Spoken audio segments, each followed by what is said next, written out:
These unprecedented times show us we need to be prepared more than ever. Not only is the coronavirus pandemic top of mind, hot weather in the valley also increases risks of heat-related fires. I asked financial professional Brad Zucker from Safe Money Advisors to share tips on how to prepare before disaster strikes. All right, Brad, what should people do to prepare? Well, the first thing is you should be examining all of your insurance policies. Many people think that their homeowners insurance policies covers for all damages to their homes, but most policies do not cover for earthquake or flood damages. This is why it's important to have all those contracts out and prepare if there is a major disaster. You need to have a supplement to your basic homeowners policy. Right, and we always talk about, of course, building an emergency fund. So how much exactly should we have? You know, sadly, many Americans can't even afford an unexpected expense of $400. This is why it's important to have 3 to 6 months of living expenses in an easily accessible account.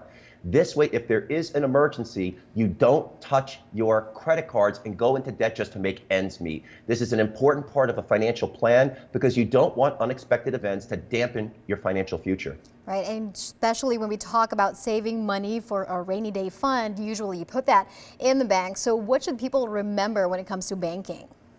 Well, when it comes to banking, it's very important that you sign up for online banking as well as direct deposits. This is not only going to help if there's an evacuation or road close or lines due to social distancing, but it will help prevent fraud. So be certain that you know your login and your passwords for all of your accounts. Yeah, and there's always this saying too that cash is king. So how much cash should we exactly have on hand?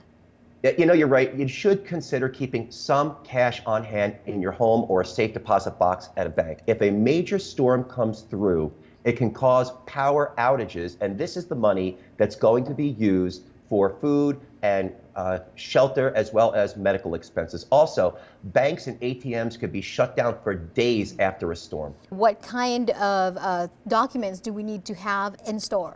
Yeah, that's a great question. You want to place all important documents and cash in a waterproof, fireproof container, and you want to scan and save those documents online. This way, if there is an emergency or a catastrophe, you will be able to access your insurance policies, passport, credit card numbers, and bank information. It's an important part of a financial plan.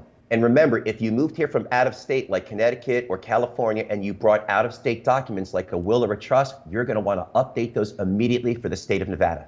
All right, Brad, thank you so much again for your time. We always appreciate it. And we'll put all of this on KTNV.com. We'll be right back.